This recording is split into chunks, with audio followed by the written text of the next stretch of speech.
अब आरोपों में घिरे दो बेटों को लेकर परेशान पिताओं की फिक्र की ओर बढ़ते हैं। एक मामला लखीमपुर खीरी में किसानों को एसयूवी से रौंदने का है, तो दूसरा मामला क्रूज शिप पर ड्रग्स पार्टी का है। क्रूज ड्रग्स पार्टी में आरोपों में घिरे आर्यन को लेकर एक्टर शाहरुख खान की परेशानी बढ़ती जा रही है। मुंबई की एक अदालत ने ड्रग्स लेने के आरोपी आर्यन को जमानत देने से इनकार कर दिया। तो दूसरी ओर लखीमपुर खीरी में किसानों को कुचलने के आरोपों में फंसे आशीष मिश्र के पिता और केंद्रीय गृह राज्य मंत्री अजय मिश्र की भी मुश्किलें खत्म होने का नाम नहीं ले रही हैं। आज आशीष को जांच एजेंसियों के सामने पेश होना था, लेकिन वो पेश नहीं हुए। अलबत्ता इस मामले में उनके पिता अजय मिश्र की सफाई आई है कि आशीष की तबीयत खराब है, यानी वो कल शनिवार को एजेंसी के सामने पेश होंगे। ये भारतीय जनता पार्टी की सरकार है, यहाँ पर किसी का पावर, किसी का रसूख नहीं चलता है। हम पूरी तरह से निष्पक्ष होकर के जांच करेंगे। आपके बेटे के लिए बोला गया कि वो बाएं साइड में बैठे हुआ था बेटा, लेकिन नहीं था, सुमित जायसवाल था। वीडियो की बात किसी और गाड़ी में भी नहीं था, किसी गाड़ी में नहीं था, मौके पर नहीं था, कार्यक्रम स्थल पर था। घटना स्थल और कार्यक्रम स्थल के बीच में 4 किलोमीटर की दूरी है। मंत्री अजय मिश्र भले ही जो भी सफाई दे, लेकिन लखीमपुर खीरी की हिंसा ने उत्तर प्रदेश सरकार की मुश्किलें बढ़ा दी हैं। लखीमपुर की घटना पर आज सुप्रीम कोर्ट ने राज्य सरकार को कड़ी फटकार लगाई। सुनवाई के दौरान पुलिस की कार्रवाई में ढिलाई के आरोपों पर सरकार को चीफ जस्टिस ऑफ इंडिया के कड़े सवालों का सामना करना पड़ा। राज्य सरकार को फटकार लगाते हुए सवाल किया गया कि अब तक हत्या के आरोपी को हिरासत में क्यों नहीं लिया गया है। ऐसा करके आप क्या संदेश देना चाहते हैं? कोर्ट के सवाल पर उत्तर प्रदेश सरकार के वकील हरीश साल्वे ने कहा कि इस मामले में आरोपी आशीष मिश्र कल 11 बजे तक पुलिस के सामने पेश हो जाएंगे। इसके बाद कोर्ट ने साल्वे से पूछा कि क्या आप देश में किसी भी दूसरे मर्डर केस के आरोपी को इस तरह का ट्रीटमेंट देते हैं? कोर्ट ने कहा कि जहां 302 का आरोप है वो मामला गंभीर है और आरोपी के साथ वैसा ही व्यवहार होना चाहिए जैसा बाकी केसों में ऐसे आरोपी के साथ होता है। क्या बाकी केस में आरोपी को नोटिस जारी किया जाता है और आप प्लीज जाइए। कोर्ट ने यह भी कहा कि वो लखीमपुर खीरी हिंसा मामले की जांच में यूपी सरकार की तरफ से उठाए गए कदमों से संतुष्ट नहीं। बुधवार को ही सुप्रीम कोर्ट ने इस मामले में स्टेटस रिपोर्ट मांगी थी। दूसरी तरफ सुप्रीम कोर्ट से दूर लखीमपुर खीरी में 5 दिन बाद भी आज राजनेताओं का पहुंचना जारी रहा। आज कांग्रेस नेता नवजोत सिंह सिद्धू भी लखीमपुर पहुंचे। किसान लवप्रीत सिंह के घर गए और परिवार वालों से मिले। बाद में नवजोत सिंह सिद्धू पत्रकार रमन कश्यप के घर गए और वहीं मौन व्रत और अनशन पर बैठ गए। सिद्धू ने धरना पर बैठने से पहले कहा कि तब तक मौन धारण कर भूख हड़ताल पर बैठूंगा जब तक केंद्रीय मंत्री के बेटे को गिरफ्तार नहीं कर लिया जाता। लेकिन आज सिद्धू के लखीमपुर खीरी पहुंचने से पहले उनका एक वीडियो वायरल हो गया। वीडियो वायरल होते ही सिद्धू विवादों के घेरे में आ गए। इस वीडियो में सिद्धू ने बिना नाम लिए पंजाबी में गाली दे रहे हैं और कह रहे हैं कि 2022 में तो ये कांग्रेस ही डुबो देगा। आप भी इस वीडियो को सुनिए।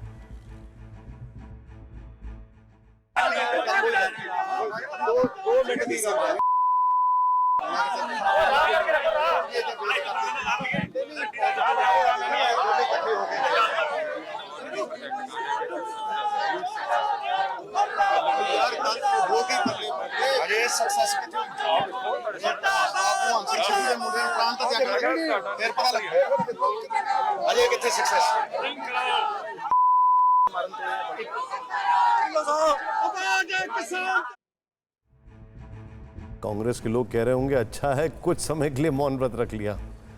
दरअसल ये एक ऐसा सच है और इसी सच के बीच आज हम एक स्पेशल रिपोर्ट लेकर आए हैं। ये रिपोर्ट उसी जगह से तैयार की गई है जिसे कभी सूखा मार जाता है तो कभी बाढ़ मार जाती है। यहाँ किसान खुदकुशी भी कर लेते हैं तो किसी नेता के ना तो आंसू निकलते हैं ना ही कोई गले लगाने आता है। देखेंगे रिपोर्ट।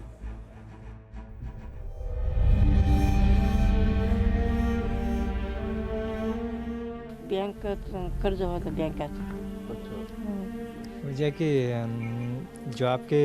जॉब ना मिल पाने के लिए और घर में जो चल रहा था प्रॉब्लम, इसके लिए मैंने आत्महत्या करने की कोशिश की। कर्ज बहुत हो गया था, खाने पीने के लिए कुछ नहीं था, इसीलिए वो खुदकुशी कर लिया। कुछ नहीं, 3000 रुपये भी आता है, 100 रुपये दिन पड़ता है।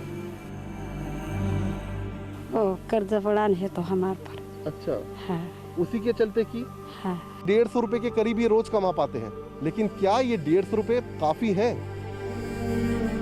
कर्ज के चलते कर्ज बहुत बढ़ गया था और लोगों का जो तकाता था हमेशा कि हमारे पैसे कब देते, इस वजह से टेंशन में आके उन्होंने खुदकुशी कर ली।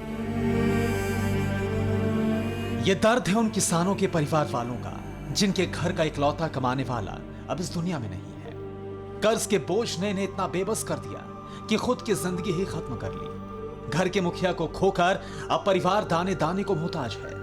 हर दिन एक एक सांस के लिए जंग लड़ रहा है, लेकिन इनकी खैरियत पूछने वाला कोई नहीं है। ना नेता, ना मंत्री, ना संतरी, ना अधिकारी। यह विदर्भ का यवतमाल जिला है। यवतमाल महाराष्ट्र का सबसे बदनसीब जिला है। यहां किसान बेबसी की जिंदगी जीने को मजबूर हैं। बदहाली का आलम यह है कि पिछले 16 महीनों में 1784 किसान खुदकुशी कर चुके हैं। मतलब हर महीने 111 के करीब किसानों की मौत हुई है। ऐसे में जब सबकी नजर लखीमपुर खीरी के किसानों पर टिकी है, TV9 भारतवर्ष की टीम विदर्भ पहुंची, जहां के किसानों के लिए सियासतदानों का दौरा तो छोड़िए, चर्चा तक करने वाला कोई नहीं है। आज हम विदर्भ के अलग अलग इलाकों में जाकर जानने की कोशिश करेंगे कि आखिरकार किसान क्यों यहाँ मौत को गले लगा रहे हैं और क्यों जो विदर्भ है, जो कि कृषि प्रधान इलाका कहा जाता है पूरे महाराष्ट्र का, वो सेंटर की राजनीति की मुख्य धारा से खुद को नहीं जोड़ पा रहा है। विदर्भ के इस इलाके में TV9 भारतवर्ष की टीम आगे बढ़ी और एक ऐसे गांव में पहुंची जिसे सूबे के सबसे बदनसीब जिले का सबसे बदनसीब गांव कहा जाता है। यह है यवतमाल का बुधबोडन गांव। यहां 16 महीने में करीब 450 से ज्यादा किसान कर्ज की वजह से खुदकुशी कर चुके हैं, लेकिन किसी सियासतदान ने इन परिवारों को गले लगाकर संवेदनाएं नहीं जताई। यहां तक कि इस गांव में कदम तक नहीं रखे।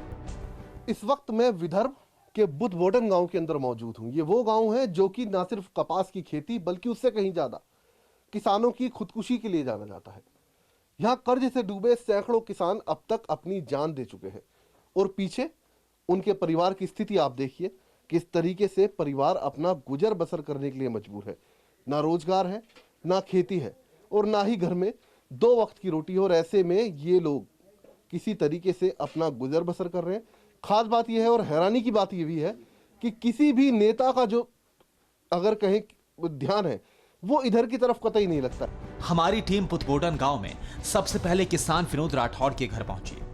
यहां उनकी पत्नी मिली। 2 साल पहले इनके पति विनोद राठौड़ ने खुदकुशी की। विनोद ने खेती के लिए साहूकारों से कर्ज लिया था। कर्ज लौटाने को लेकर हर दिन उन पर दबाव बढ़ रहा था। एक दिन वो दबाव में टूट गए और खुद की जिंदगी ही खत्म कर ली। अब उम्र के इस पड़ाव पर विनोद की पत्नी जीने के लिए मजदूरी करने पर मजबूर है। ये बताइए, आपके पति ने क्यों खुदकुशी की थी? क्या हुआ था?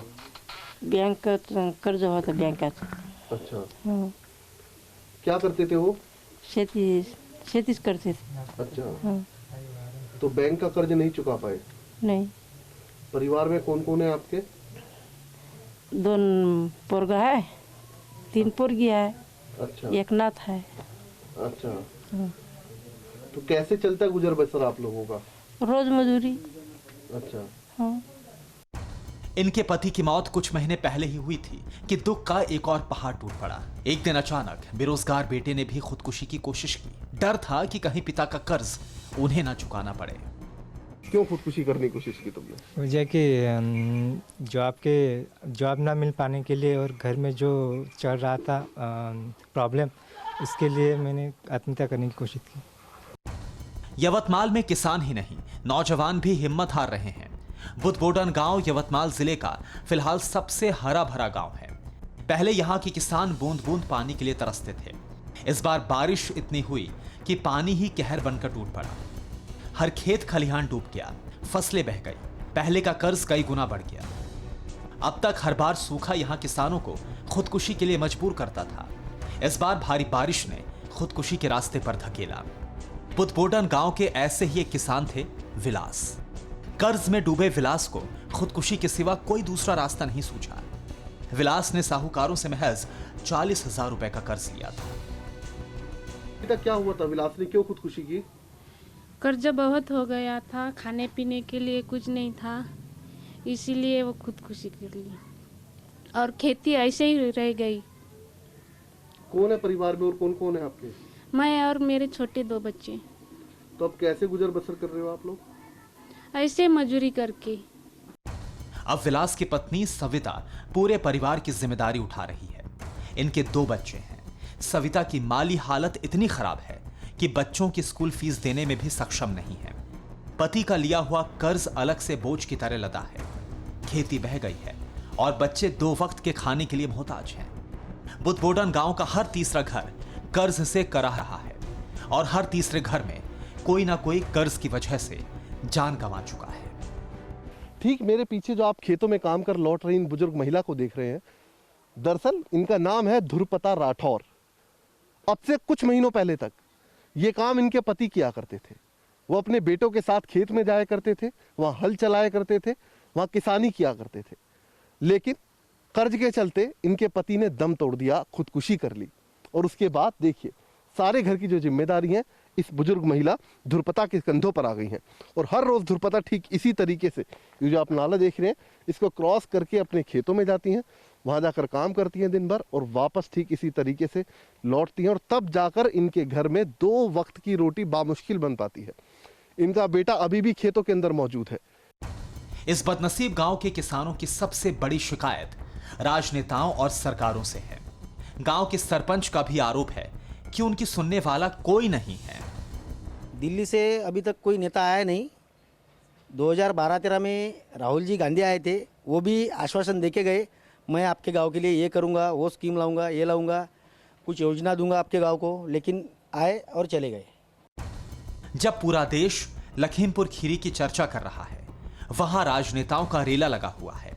विदर्भ के किसानों का एक गांव खुदकुशी की महामारी झेल रहा है, बदहाली झेल रहा है, लेकिन इन किसानों के आंसू पोंछने के लिए कोई तैयार नहीं है। ना नेता, ना राजनेता, ना मंत्री, ना संतरी।